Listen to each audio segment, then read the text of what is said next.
This is Jake. He's a team lead. And this is Claire, the VP of Engineering, and Sanjay, the design director. And they work at a company called the IncrediWeb Company.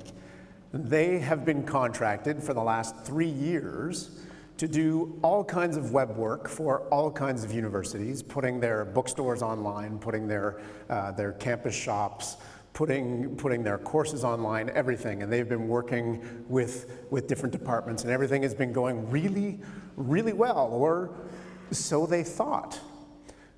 They started to get some feedback that things maybe weren't going quite as well as they thought they might be.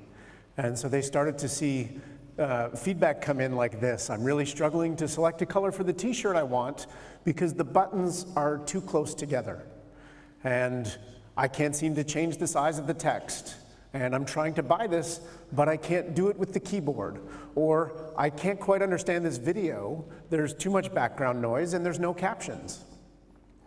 Or even this, I'm having a tough time remembering what went wrong and how to fix it. As they're going through the store, they were getting errors and they couldn't get back to fix the things that were wrong because the errors showed on the screen and then disappeared. And they were gone and they couldn't remember what they needed to fix. So they got together and Jake and Claire and Sanjay got together into a boardroom, and it didn't go very well. Claire and Sanjay both asked Jake, they said, "You told us that this stuff was accessible. Why isn't it accessible? Why are we getting this kind of feedback?" And Jake wasn't sure either. He said, you know, we did all the testing that we thought we needed to do. Everything was you know, it came back clean. Everything was as it was supposed to be. And then I don't know why things aren't working. And Jake couldn't explain it. Claire and Sanjay couldn't explain it. Jake didn't know what to do, but he said, "Let me take this back to the team. I think we can do this." So they part ways, and Claire and Sanjay leave Jake to his own, and you need to see what happens here to Jake. Jake was like all positive and happy, and he's like, "We can totally do this." And then Jake, he's like, I don't know what to do. Jake does the first thing that anybody does, and he goes into Slack and he immediately summons his team, says, "We've got some work to do." And the team comes running. So Sheldon comes in, Amina comes in, Parker comes in, Jason comes in, Renata comes in. This is a multi-function team, and so they've got designers. I'll let you figure out which ones the designers are and which ones are the developers and which ones are the other team members. But this team gets together and they say, "We need to make this better, but we don't really know what to do." They're kind of stuck. They don't know where to start. They look at it and they thought they knew accessibility, and so clearly they didn't, because all of these accessibility related things were coming up as feedback. So Jake calls out for help. Jake literally gets on the phone and says, "Hey, help me out here. This is kind of how I feel right now.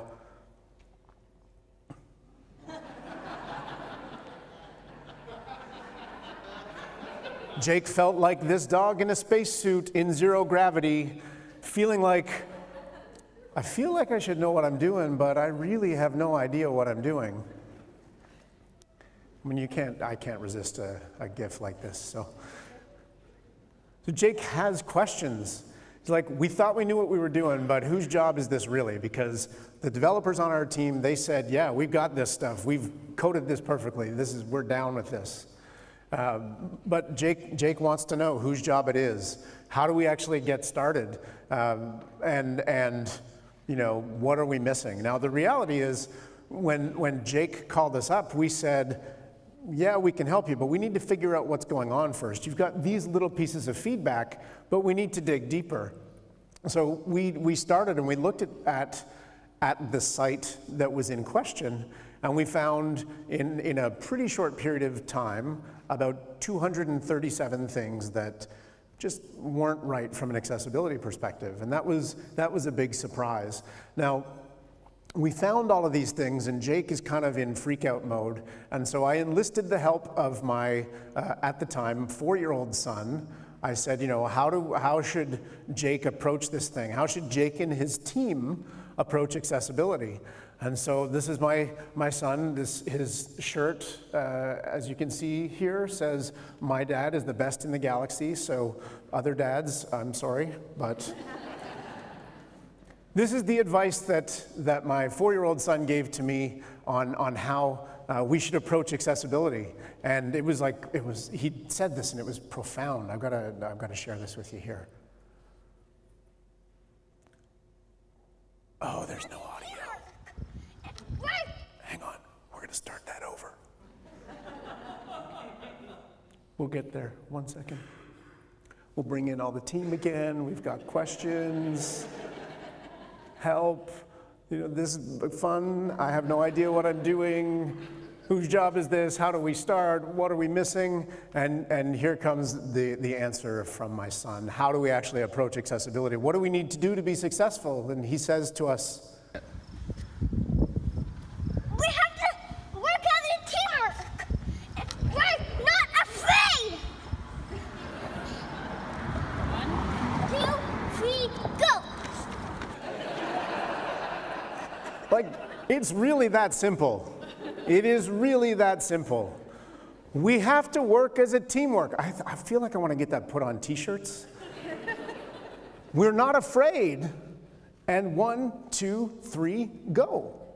We have to just go. We have to get started. We have to do it. Accessibility often feels like it's an overwhelming thing. We don't know where to start.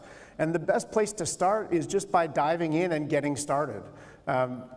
I am a self-admitted procrastinator, and one of the things that is difficult for me to kind of fathom is I want things to be perfect all the way along.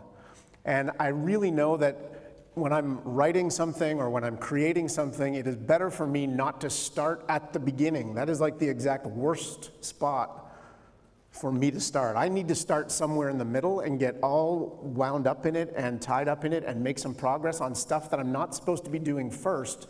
And then I go back and I do those first things later, because that's the best way for me to get started. We need to just start. We can't be afraid, and we have to work as a teamwork. So in order for accessibility to be successful, it needs to live in 3 places. It needs to live in people, it needs to live in process, and it needs to live in tools. This takes care of kind of all the different aspects of accessibility. The first one is living in people, and that's a lot about mindset. We'll talk about that in a moment. Accessibility living in process is both a thing from, say, the developer side, but also on the designer side. And then we have a set of tools that we use, again, in all different parts of our SDLC or whatever it is that you want to call it. We have to have it live everywhere for this to be successful.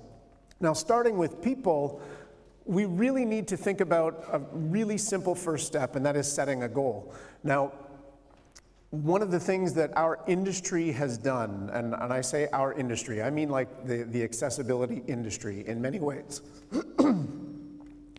We have established this notion that anything less than perfect is completely unacceptable.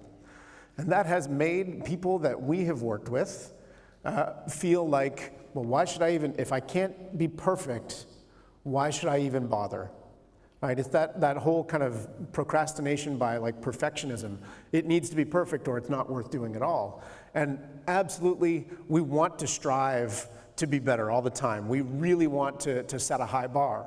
But if the concept of perfect means that we get nowhere, that doesn't work.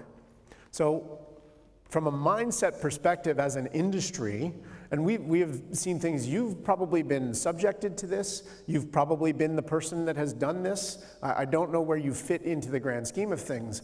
However, how many times has something launched and you have looked at it and said, well, that's not accessible, and that never should have ever gone live?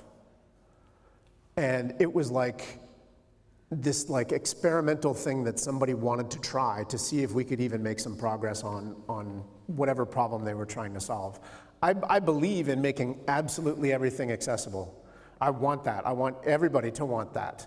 But I also know that if we demand perfection, we are creating more enemies often than we are friends. And I am Canadian, so I don't even know what creating enemies is like. It's not like a thing. Right? I'm like, I don't want to be the villain. I'm just going to be like, I will apologize to you for the things that you did wrong. Like, that's just how it's going to go. One of the issues that we have with this concept of everything needing to be perfect is it sets us up in the wrong mindset. It sets us up with this end goal as being an absolute fixed thing, where when we say this thing is perfect, that means it's finished, it's done, there's no more work to be done. We don't need to make any changes. Everything it's final. It also makes people feel overwhelmed, and that the goal that they're trying to hit is completely unachievable, and often they don't know where to start. So a word that is much more useful than perfect is this word, better.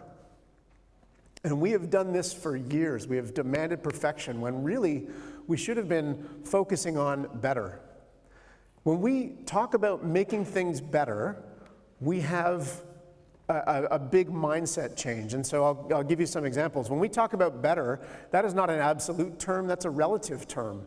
Better is some improvement, no matter what it is, over any previous state.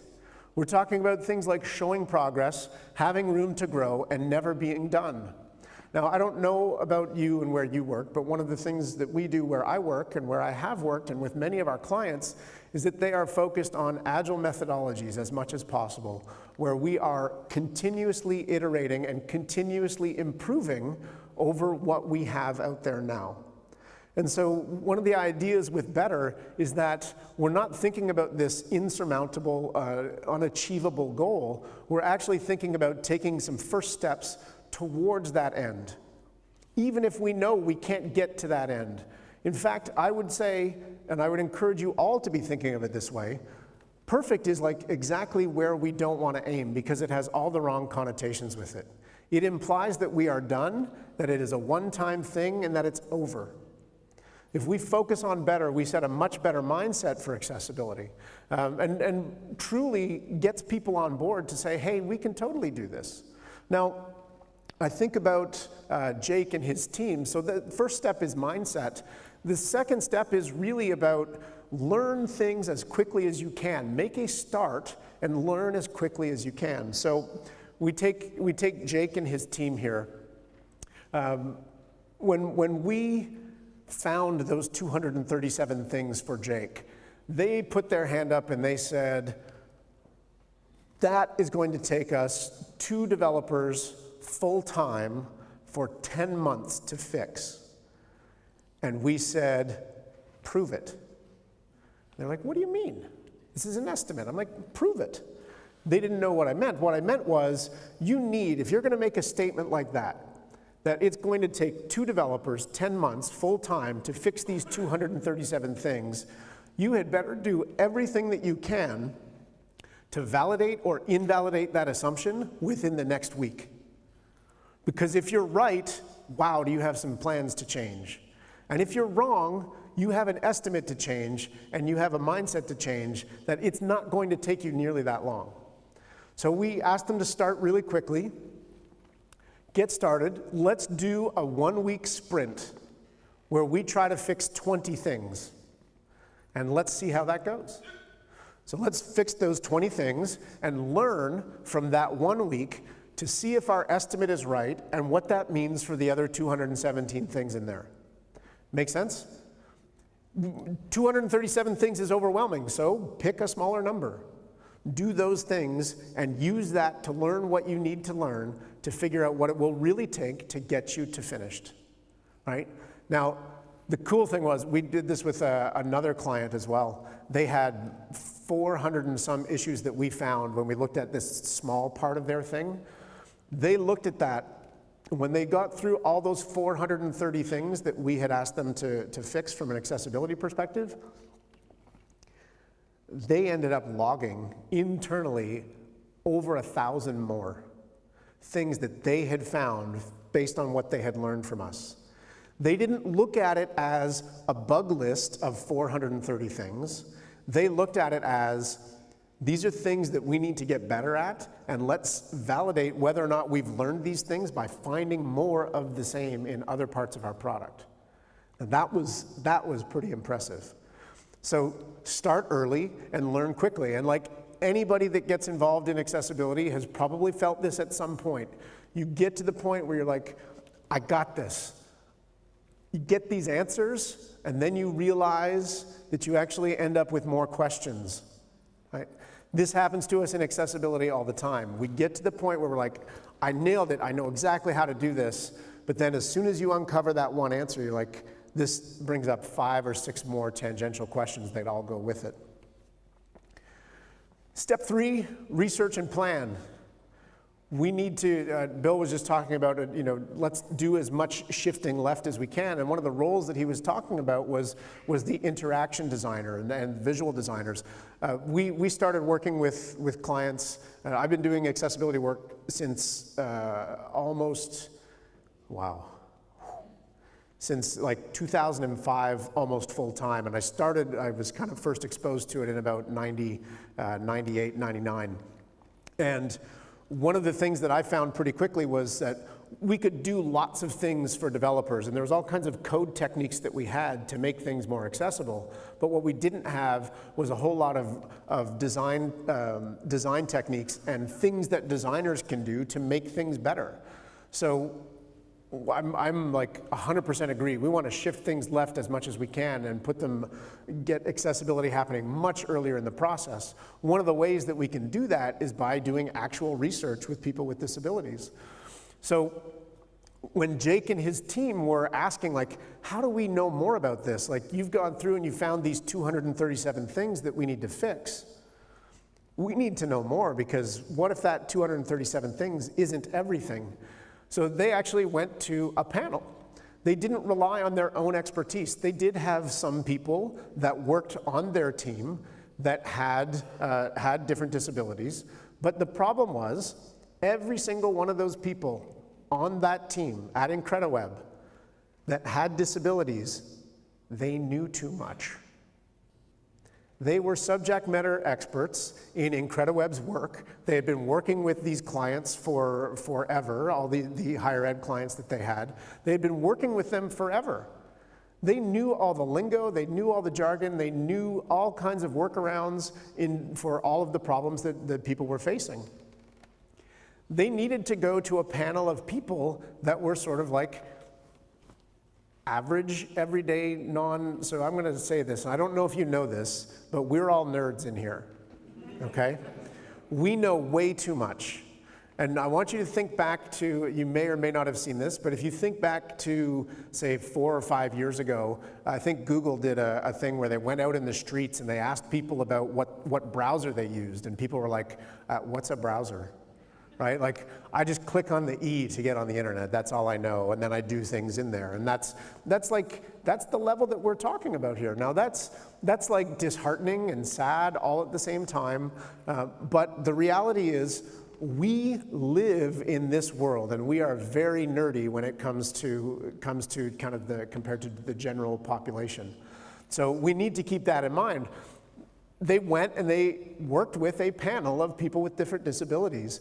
And they've got them in to do the research and to start doing the planning to figure out all the things that were not going well with the site. So they did the research. This is what that looks like. That's when they wobble back and forth, that's research. I'll show it to you again just so that you're clear.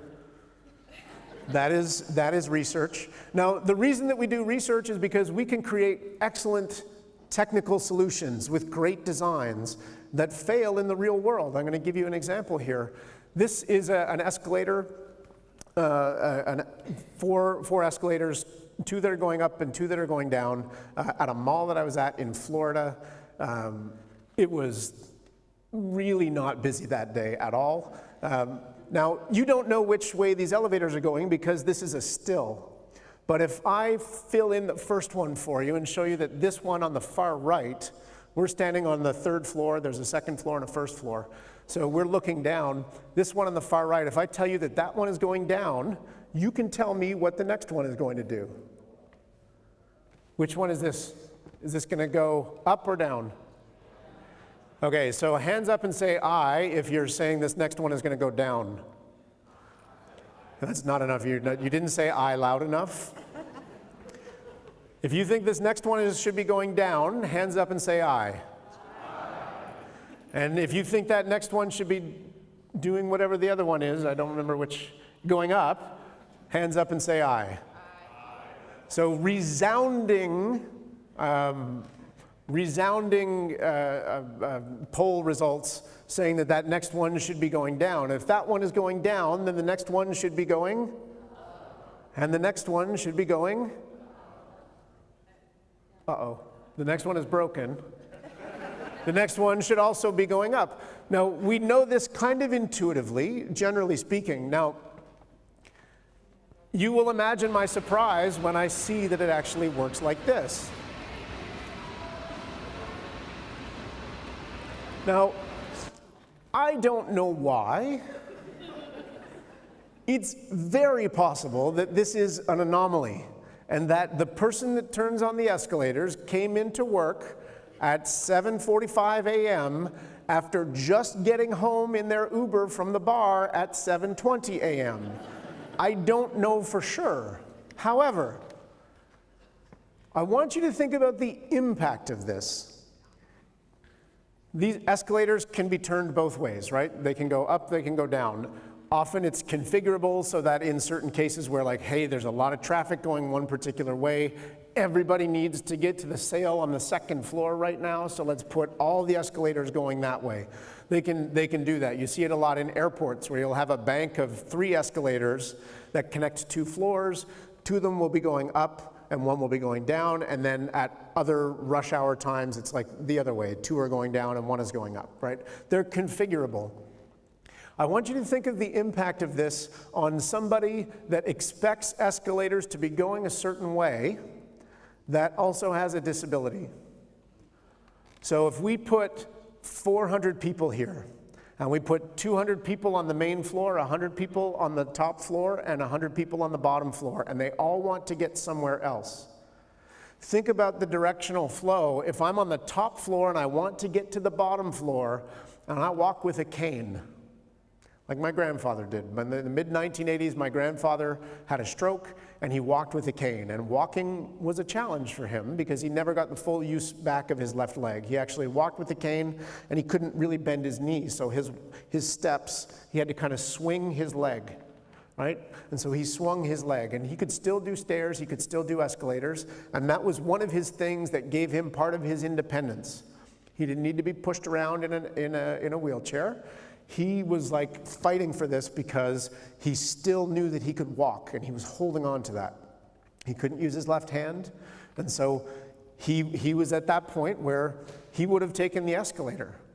Now, for him to be on the top floor and to be going down, he would generally expect to get off of that escalator on the mid floor and just turn the corner and go right down the next one. Now, out of that 400 people that we have there, let's assume that roughly 20% have some type of disability, whether it be a mobility-related thing, a dexterity-related thing, a visual thing, an auditory thing, or even a cognitive thing. What happens if we get 100 people on the top floor that are all trying to get to the bottom floor, and we have a whole bunch of people that are on the bottom floor trying to get to the top floor, and we have a whole bunch of people on the middle floor that are trying to get to both spots. Some are trying to go up, some are trying to go down. We get kind of the Ghostbusters moment, right? Like we cross the streams and that's not good, right? So we need to see these things and how they work in real life to know whether or not things are actually going to work the way we expect them to.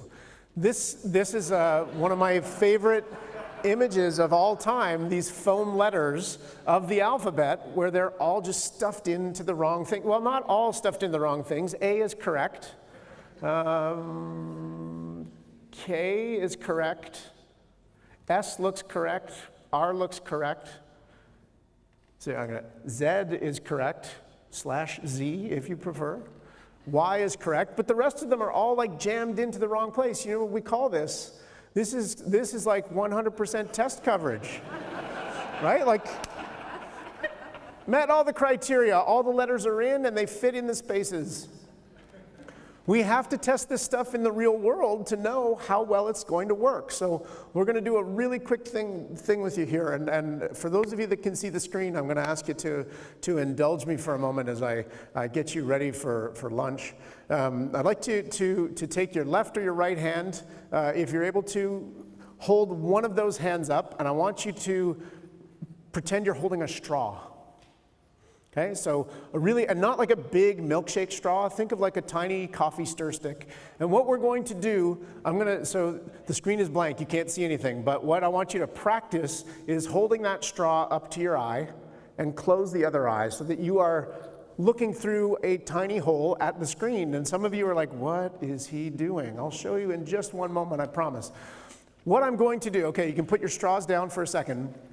What I'm going to do is show an interface on the screen. And what you need to do while looking through the straw, I'll give you a hint, it's a form. So what you need to do is while looking through the straw, you need to figure out what the form is about and then go through the motion of filling it out. Fair? All right, straws up. Here is the interface. And while you are doing that, I shall take a photo of you.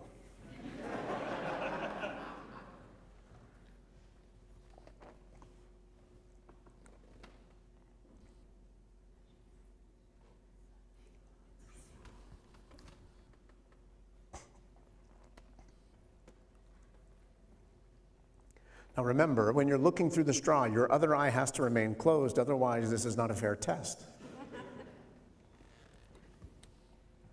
Now, some of you are still going, and that's fine. Some of you are already finished. That's totally fine. Put your straws down.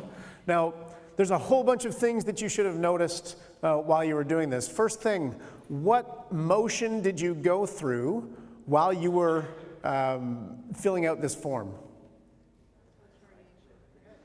That didn't even work. I was like,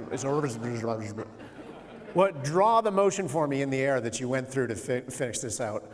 A lot of back and forth, zigzag, right? This is a thing that happens here. So when you take a look, and we were effectively magnifying the screen or limiting our field of view. Both have ultimately the same impact, where we can only see a small portion of the screen at a time. So we were on the left-hand side, and we scrolled over, or panned over, and we got to these yes-no radio buttons. And then we went back over to the left to get to the second question, and then back over to the right to get to the second yes-no radio buttons, back over to the left to the third question, third set of answers, left for the fourth, to the right for the next one. Your next move, because you're now moving in a zigzag pattern, naturally left, right, left, right, left, right, left, right, left. And we put you on exactly the call to action that we don't want you to take. Now, the other thing that you may have noticed as you were moving across and panning across, you may have developed, it's not a large form, but you may have developed a bit of muscle memory where you knew exactly how far over to go. And that muscle memory comes into play because when you panned over to where those answers were, we gave you our second least favorite call to action. When we put all of this together and we take into consideration that this form was coded perfectly, technically correct, worked exactly as it should, and was very, very easy to use for somebody that was using a screen reader, when we take that into account and we think 100% test coverage, we actually realize that we had something that was technically correct, but was not well designed for someone with low vision. You could argue that it's not well designed in general, absolutely. But for someone with low vision, this form was really difficult to use. We've got these two columns where things are separated by these chasms of white space. White space is good until there's too much of it. White space is good until there's too much of it. We have all the wrong groupings here. So we have these two questions grouped together, and we have these two sets of answers grouped together.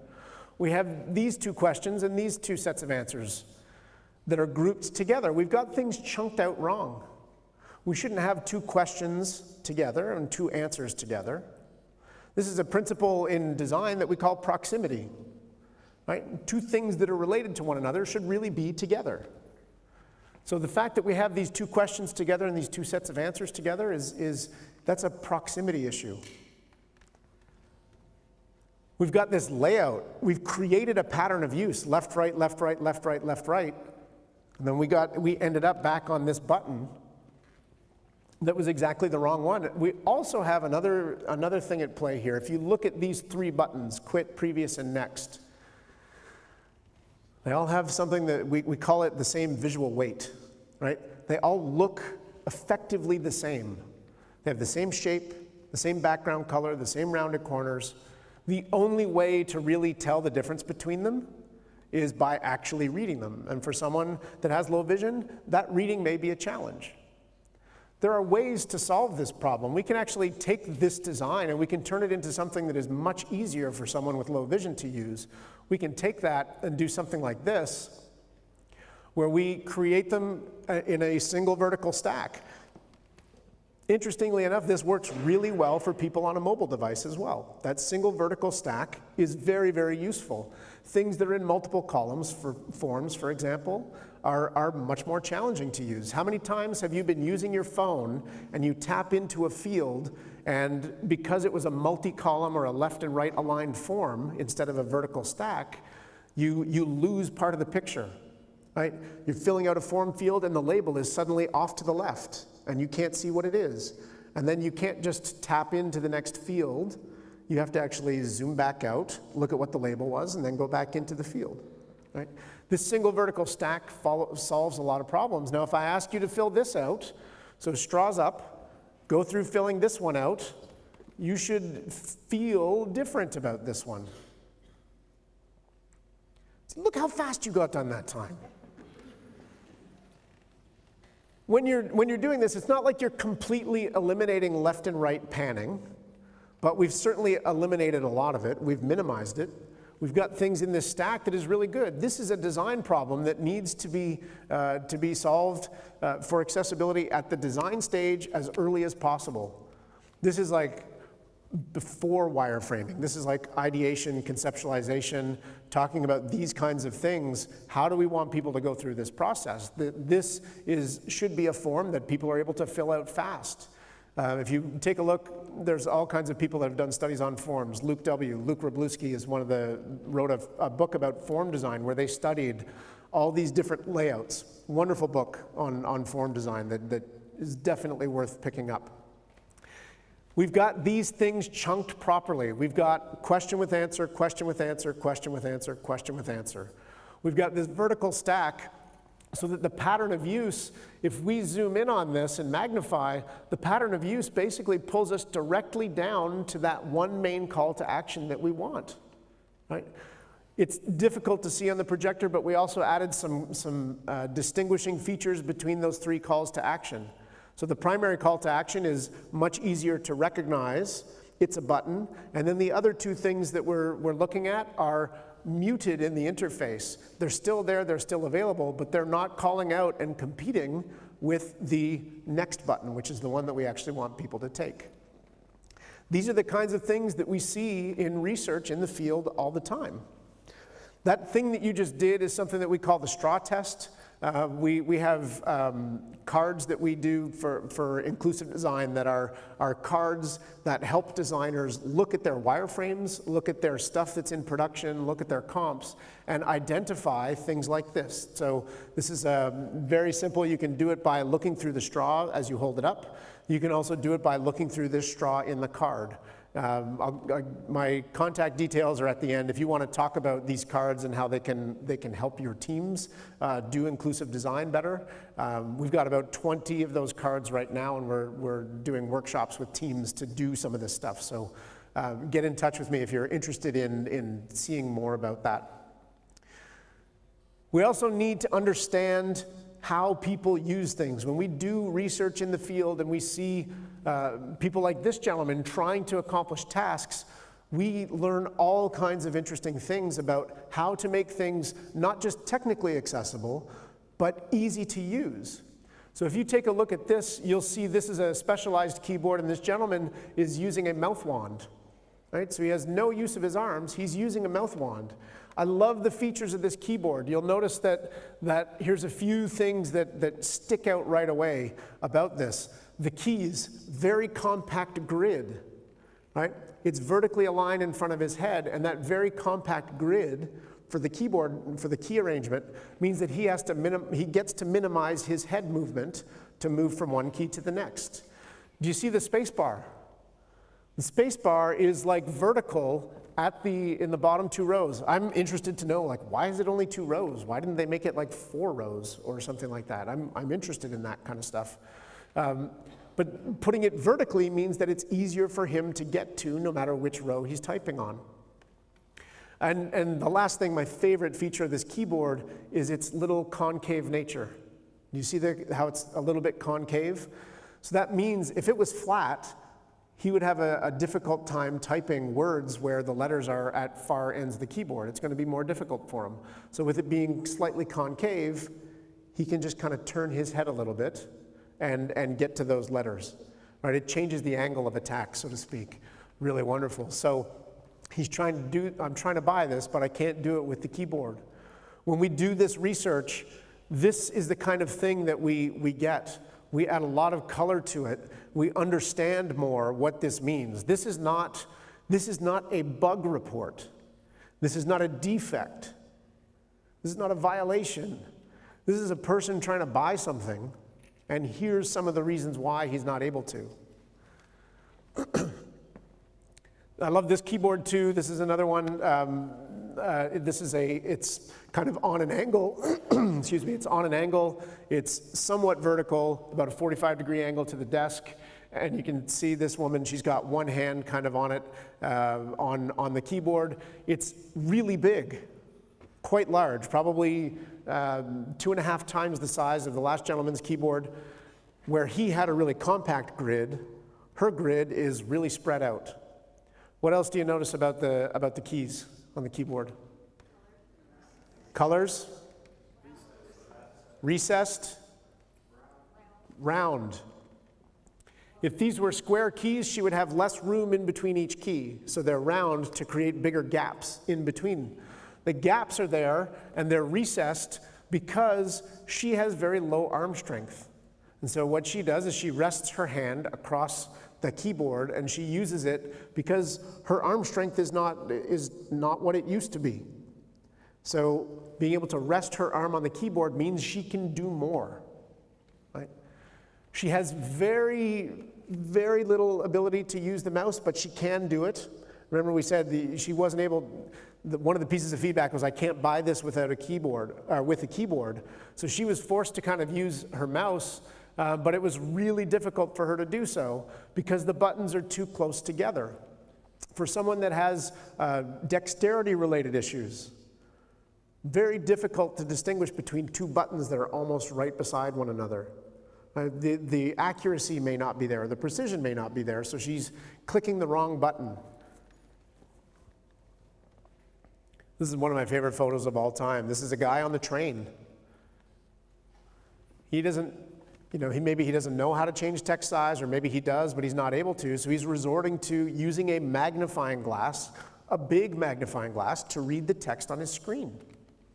Maybe he doesn't know assistive technology the way that we do. But this is real. This is somebody that is struggling and is using whatever tools he can to make this interface work. He's struggling with changing the size of the text. I can't understand this video. There's too much background noise and no captions. Or I'm having a tough time remembering what went wrong and how to fix it. These are the kinds of things that we need to add color to. That this is much more than just a defect or a bug list. Right? We have to understand that. So we took a look at 4 years of data, and we found that For all of the issues that we found, probably 60% of them were things that were entirely preventable with just moving things earlier in the process. 60% of them, pretty significant.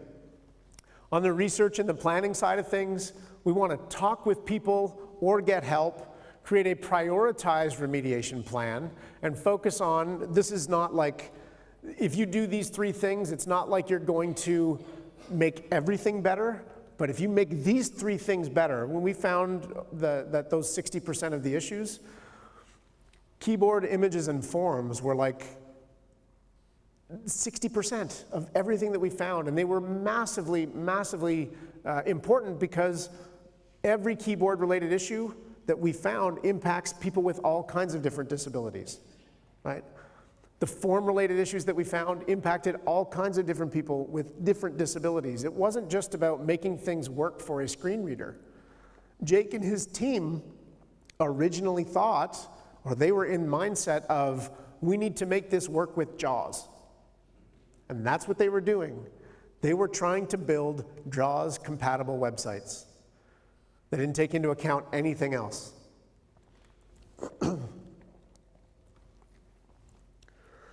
So we talk about a prioritized remediation plan. I want to share some things with you on priorities and how we typically prioritize them. We work with clients to figure out what is the highest business value for things to fix. So highest business value, those are things like your most important pages, like just based on traffic, right? Which things are transactional? Which things are you driving a lot of traffic to, right? Look for things that are high impact and low complexity. When we look at prioritizing things, you might have a really high severity issue, like you might have missing alt text on your FAQ page. And I'm going to put it in the context of a bookstore here. So maybe you've got an FAQ page for the bookstore, and you've got an image on there that has no alt text. Pretty important, but your FAQ page is probably less important than the actual checkout process, right? So when we talk about prioritizing, that's the kind of things that we mean. We've got to go through kind of and prioritize them and do them in order. So high impact, low complexity, fix those things first when you can. Fix the things that are highest risk, and can we solve other problems too? There are things that people at the university level, in higher ed, and even in industry look for. And one of the things that they love using accessibility to do is use that as a catalyst for standardization and efficiency. They will use that. We should all use that. When we can solve an efficiency problem and make something more accessible, we should do that all day, because that helps us make sure that we're proving that this stuff that we do is valuable. Accessibility also lives in process, and one of the things that I would love for you to do is think about not just looking at the Web Content Accessibility Guidelines, but create your standard. Your standard is really about thinking, there are loads of different ways that we can do things on the web. We can solve a problem 5 different ways. Creating your standards is about saying, this is the way that we do it. If you create a modal dialogue, for example, does everybody know a modal dialogue?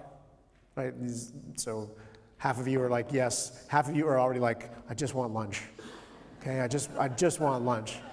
Well, too bad. You've got to wait till I get through I'm on slide 46 of 362.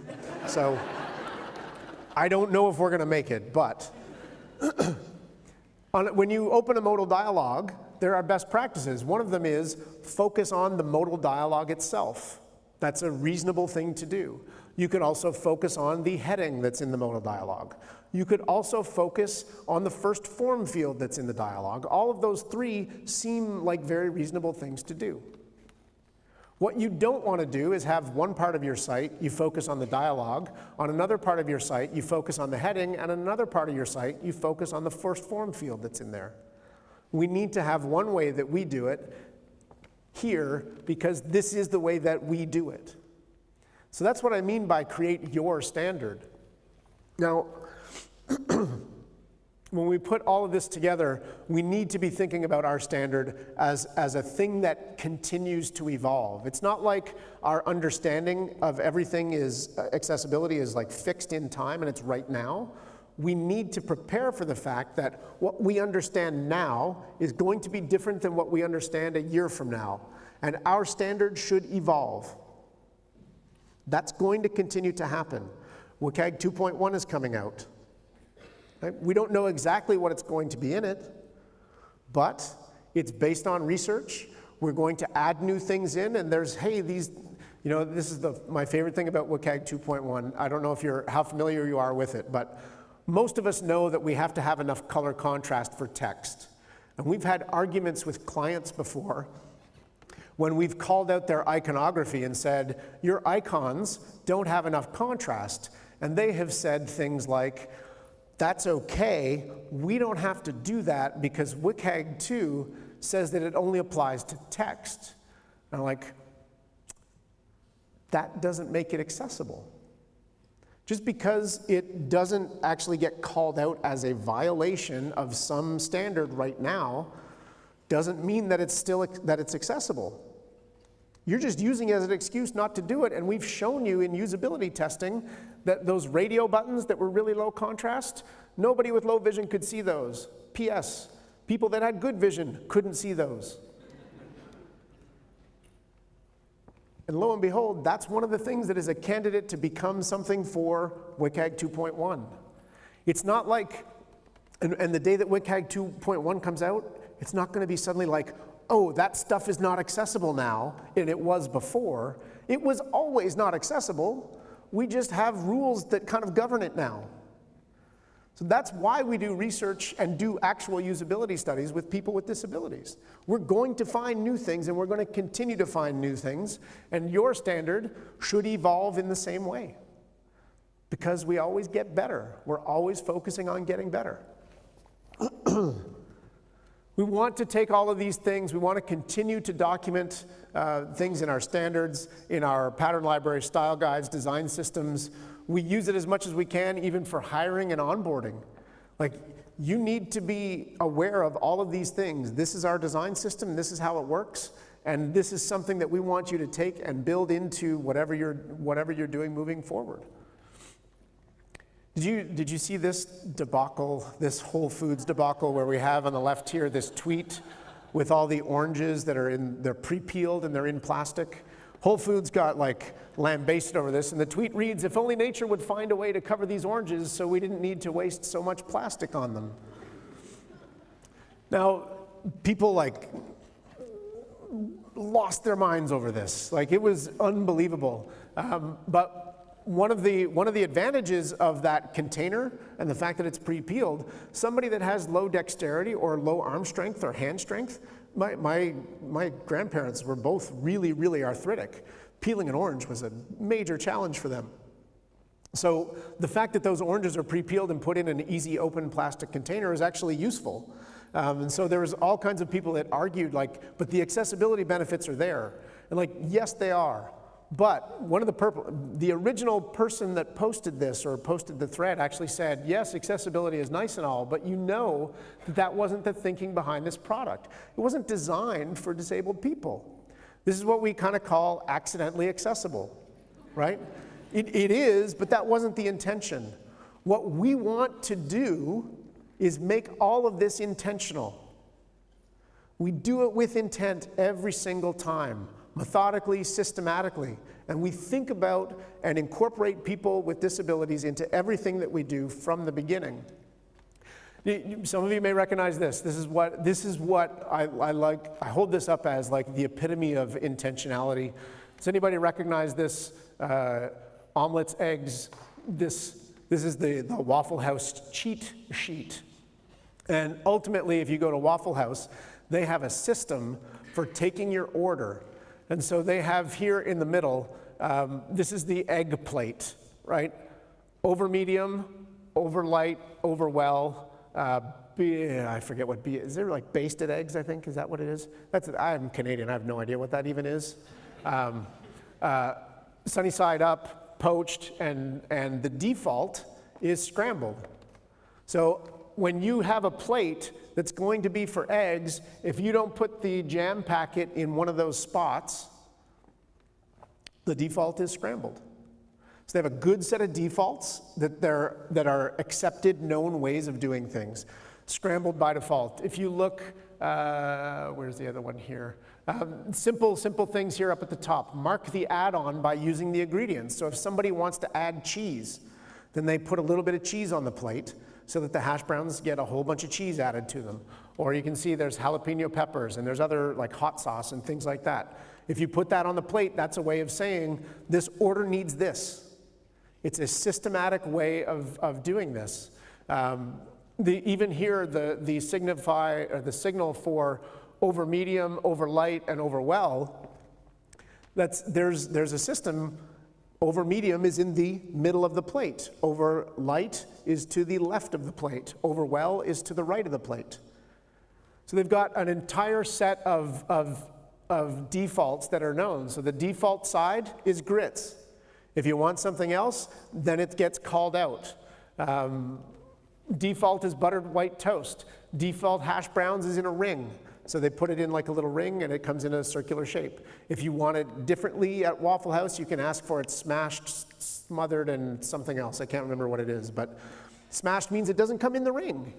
So they have a good set of defaults and then a whole system of communicating this is the other stuff that needs to happen. This is a design system. It's a thing that they came up with for how they design and put together their meals. If you want to see design systems that incorporate accessibility, I recommend you go see Shopify Polaris. There's really great work that's going on there. The Lightning design system from Salesforce.com, wonderful stuff where they've built accessibility into it. And I'm going to skip through this stuff pretty quickly because it's all here for you. But they call things out. They have developer guidelines. They have implementation notes, design side guidelines. They build in accessibility guidance into every single component that they've built. They've got examples not just of the thing, but here's that thing in an error state, and here's how we communicate that error to everybody. Here's the modals, and here's accessibility guidance for the modals. We worked with Target on one of their kind of their first pattern library, some of their first pattern library type stuff. And we built in specific accessibility considerations. There was mechanisms for contributing for all of these things to make these things better. We also, in the process side of things, need to document source order at a micro level. So we'll have a search form and we will put annotated numbers on them, just 1, 2, 3, to show what the source order should be for this or what the interaction order should be. We create things called interaction tables. These interaction tables tell you important things and document important things like when this thing happens, here's what happens to the focus, right? When when focus is anywhere in the carousel and the left arrow key is pressed, the focus should move to the beginning of the content of the new slide's content, and here's the ARIA things that happen with that. So it documents all these interactions, and you have that as a stable, this is how we do things. One of the teams that we worked with, they started creating this as their default documentation. So they used to just produce screens, but with not a lot of accessibility documentation, or I'll be honest, probably not a lot of documentation in general. And we got them to the point from an accessibility perspective where they started documenting two things. What was the order and what was the tab flow for that screen? So they started to annotate. So they would do these little numbered callouts. For this field, you can see number 1 here. Number 1 in the order and tab flow was username. Now they did two things on this that I found really fascinating. One was they started to put in quotation marks the thing that the screen reader should say. And then the second thing was what kind of an element should it be? So the reason that it was saying username was because that was what the label was for it. If it was going to say something like, birthday or birth month, and that wasn't visible on the screen, then they might have put ARIA label beside it, right? So they had different ways of documenting all these different things. Password was a label. Show password and hide password was on a toggle button. The secret key was a label. Secret key help was a link. Sign in was a button, and help me sign in was a link. They were very specific doing this at the design stage, and the developers, we thought the developers were going to say, stop telling us how to do our job. We did it as an experiment. Stop telling us how to do our job. You know what the developers said? They said, thank you for making me not think about this so that I can get more done because all the deadlines I have are already 3 weeks ago. We thought it was going to be a big sticking point, but every developer got all on board with it. They're like, yes, thank you for not making me think about this. It actually drove discussion as well, because developers would look at this and say, this says help me sign in link. Why is it a link?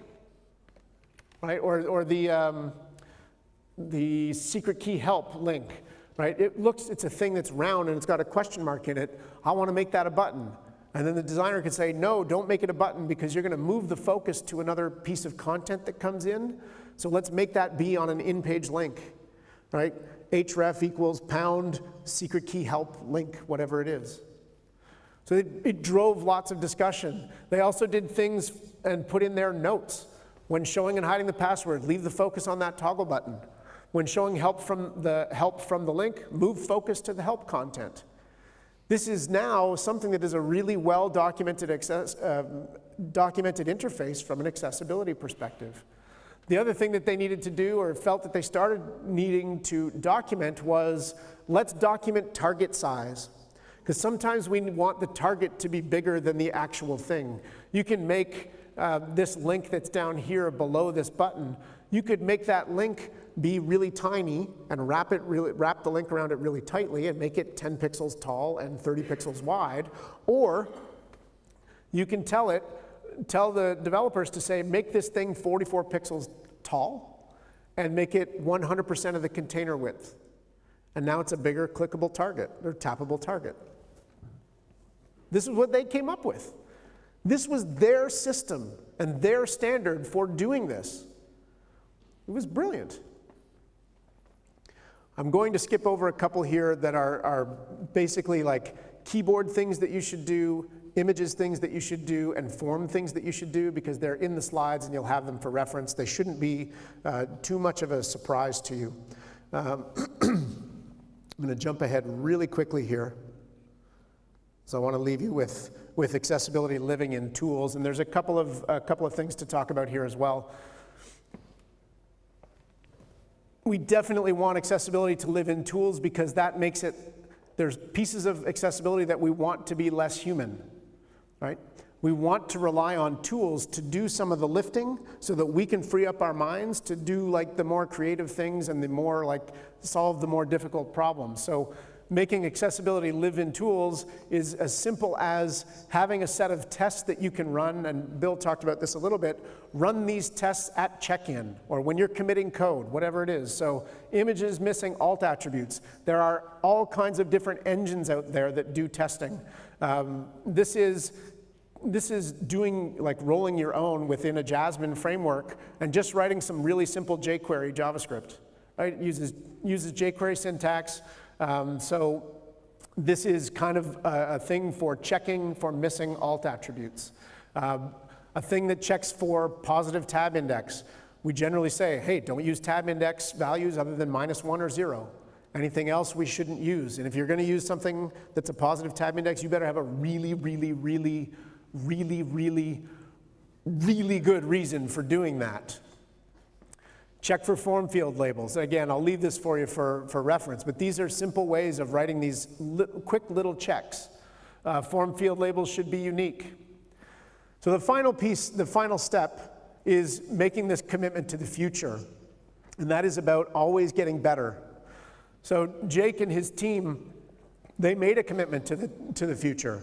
They said that they were going to continue to evolve things. They were going to study things that they don't know about. They were going to take a simple step to say, we're going to do one dedicated accessibility sprint every quarter. And they're going to include people with disabilities in their process, in the ideation side of things, design and usability testing, to shift things to the left.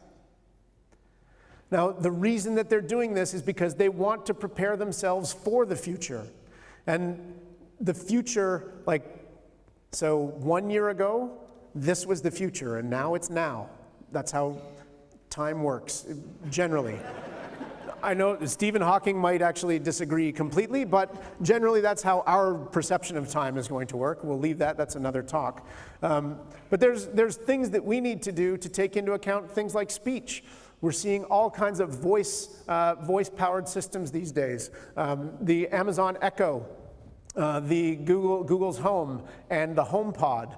Now, these are all voice-based systems. This is my friend Glenda, who has cerebral palsy, and she could not operate one of those things. And right now, there's no alternative for her. There's no other way for her to give command line commands to Alexa. I wish she had a mechanism to be able to give command line stuff to Alexa.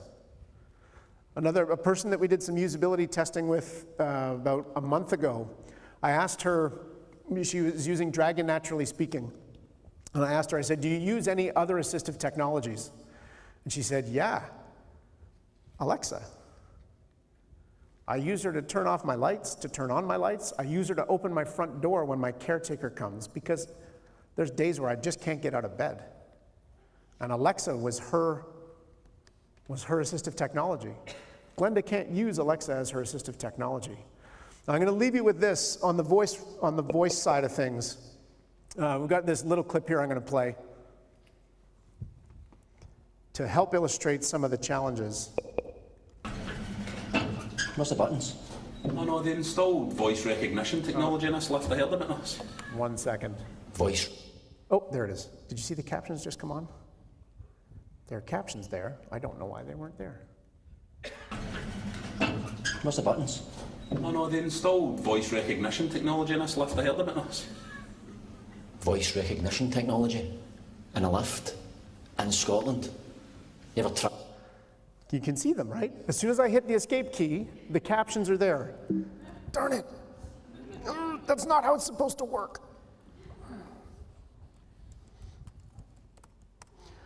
I'm going to check one thing really quickly.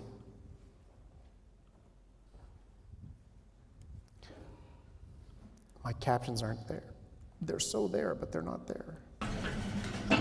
What's the buttons? Oh no, they installed voice recognition technology we're in gonna this do it lift. I this heard way. about this. This is totally Voice cheating. recognition technology in a lift in Scotland. You ever tried voice recognition technology? No. They don't do Scottish accents. 11. Could you please repeat that? 11. 11. 11. 11. Could you please repeat that? 11. Whose idea was this? You need to try an American accent. 11. 11. That sounds Irish, not American. What, doesn't it? 11. Where in America is that? Dublin? I'm sorry. Could you please repeat that? Try an English accent, right? 11. 11. You for the same part of England as Dick Van Dyke? Listen, you're saying smart ass. Please speak slowly and clearly. Smart ass. 11. I'm sorry. Could you please repeat that? 11. 11. 11. 11. You're just saying it the same way. I want to keep saying it until I understand Scottish, all right? 11. 11. 11. This is a voice-activated elevator. Please state which floor you would like to go to in a clear and calm manner. Calm. Calm. Where's that coming from? Why is it telling people to be calm? Because I knew they'd be selling this to Scottish people who'd be going out for nuts at it. You have not selected a floor. Aye, we have 11. If you would like to get out of the elevator without selecting a floor, simply say, "Open the doors, please." Open the doors, please. Please. Pathetic.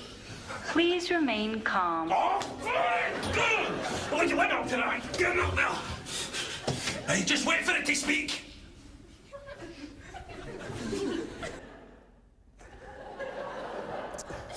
Well, I'm going to leave it there because there's actually much more to that video, and it's a lot of fun. But I want you to be thinking about these things. Jake and his team actually finished things, and they got those 237 issues done in about 2.5 months.